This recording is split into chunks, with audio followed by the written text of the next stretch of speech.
Welcome back, everyone. Thanks for joining. Whether you're on this journey yourself and just can use some companionship that you don't have to go outside for, you can come on here, or for somebody that's just been along my journey and are interested as to what is happening, I thought I would come on. It's been a week since I last recorded, and in that week I started expanding my circle a little bit. Since we last talked, I had gotten a stage 1 diagnosis, curable, which we were celebrating at the time. And then there were going to be some upcoming appointments. One of those got shuffled to tomorrow, actually, so I don't have anything to share on that front. But I did talk to those 2 individuals I had mentioned, one who ended up not having the same oncologist that I'm going to be having, but using the same cancer specialist, the organization that I used, and could talk more about local care here in Maine.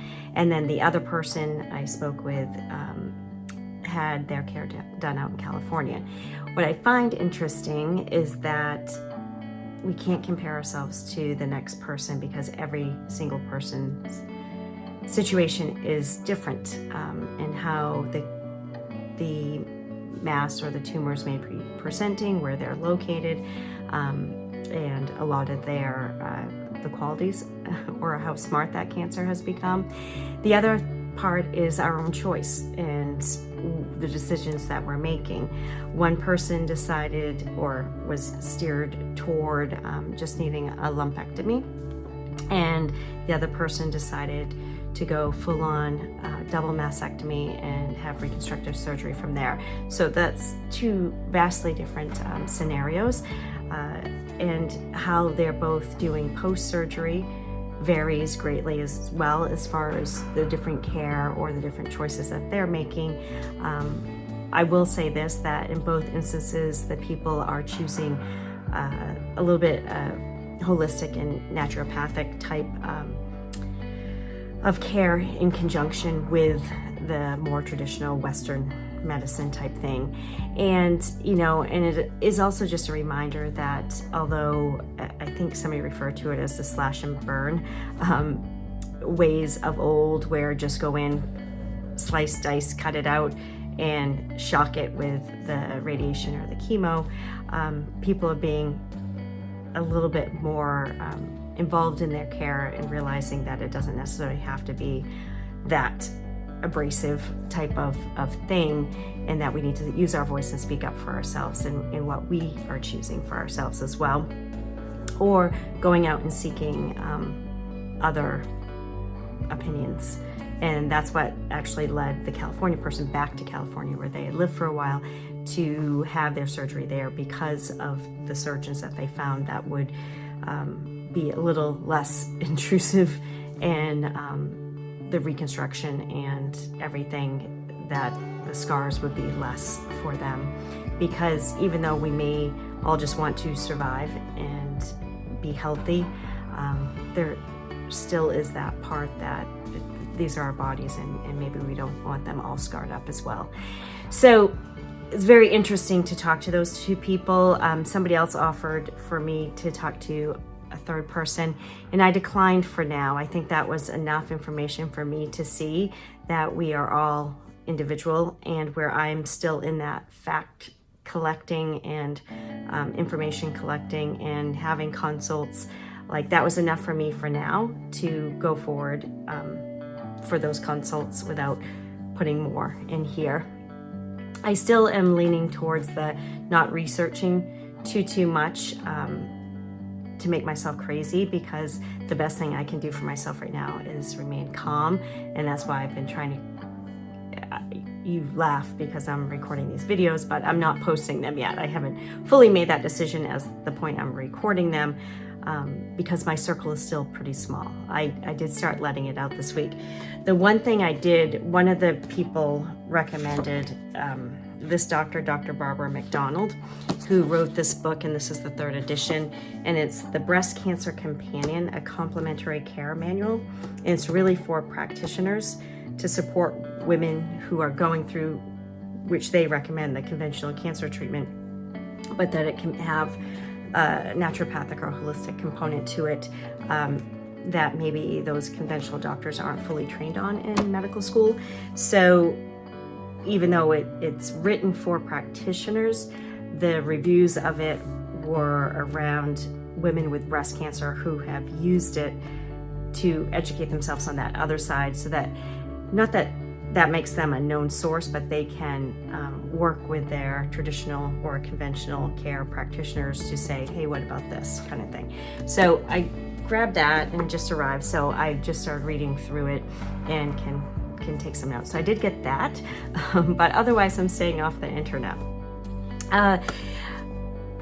The other thing, who I've let my circle out a little bit more since I was last on here, and I did let the kids' other household, so my ex-in-laws all know, and I have stepdaughters as well who came into my life as little teens, baby teens, and they're now in their 30s, and so that circle started expanding and going to all of them as well. And it's a lot of energy to share, and a lot of emotions to share, and I can do that one day, and then I need a break from it, and then I expand outward from there again. I also let it out into my community, partly because I'm involved with some stuff here with my youngest getting ready to graduate. There's all kinds of project graduation type stuff, and as my oldest said, Mom, pull the cancer card, and I'm like, oh God, I don't want to do that, but I did a little bit, just because there's some stuff due, and I have to. My priority is taking care of myself, not adding a ton of stress, and protecting my family as well. So it's now out in the community. I told who I didn't want to find out from anybody else, and then I'm just letting it do its thing, and I'm to the point now, I think, so I'm 5 weeks into this, not even a month into this, and I'm relaxing a little bit in that regard. I think I protected the family enough and the energy enough and created the boundaries enough that now I have to let go. Which may be a sign that it may be ready to start releasing these videos as well. The other thing that I realized, and I know I'm kind of jumping around here today, is that I started researching, as I mentioned before, the Dempsey Center. And I mentioned that is a facility founded by Patrick Dempsey, because his mom went through cancer. He's from here in Maine, and it's really a foundation or nonprofit that is there for not just the cancer patients, but of their families as well, in providing kind of the softer side of care and to help them maneuver through this new thing that has entered into our lives. And so it triggered for me a memory that I had forgotten about. When my book that I wrote first came out, the YMCA up in Central Maine reached out to the publisher and said, they were looking for an author to come talk to some different groups, and so the publisher recommended a few, and then the YMCA looked at these books and they asked me, and I was put back a little bit at the time because it was to speak to cancer patients or caregivers of cancer patients specifically, and I felt very far removed from that, and I didn't feel that was my place to share with them. So when I asked what they wanted me to talk about, it was more about self-care.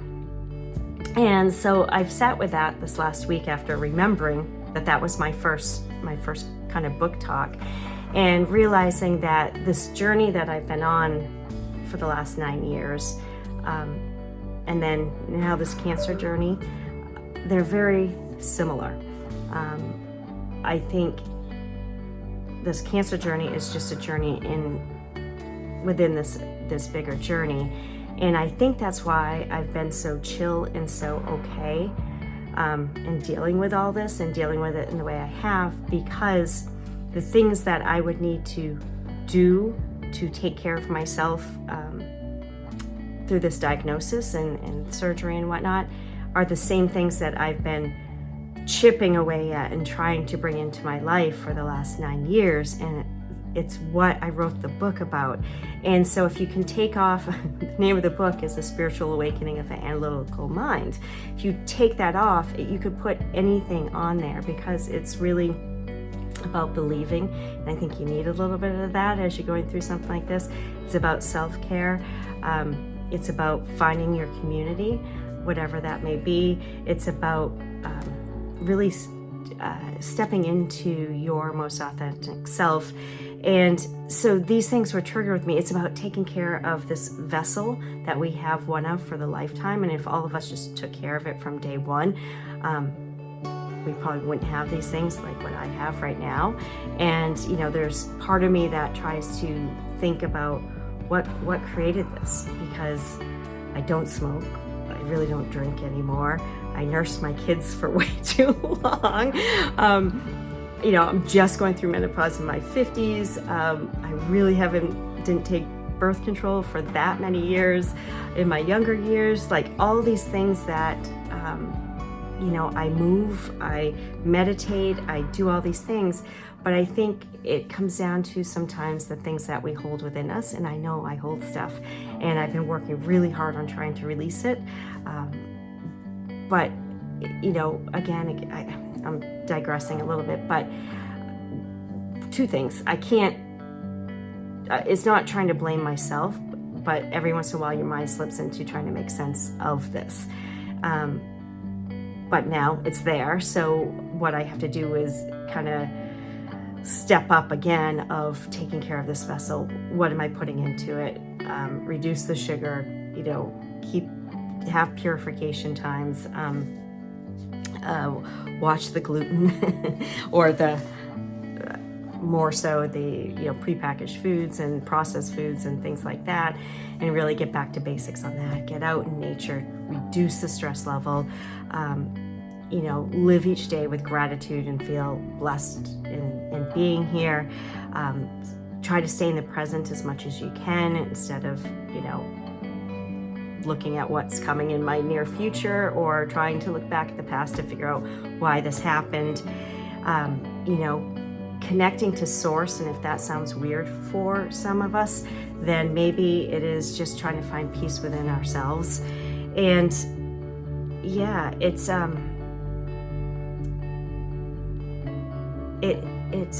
sorry to pause there. I was having a thought and then it scattered, but it's just, you know, made me realize that this path since I've been on since 2016 has prepared me for this, because it's just kind of a branch of this journey, and I know what I need to do, and I know how I need to handle it, and I know that there's still things I need to let go of. So I don't have anger towards this. I know there's more lessons for me to learn, and that's kind of how I look at it. So this was a big digression. You can tell I'm kind of pondering here on this Monday, and you know, okay, let me get back to what else is going on. I'll step aside. So what else is going on is that on Saturday of this week, I had an MRI. It was my first MRI. I've had no surgeries even. It's crazy.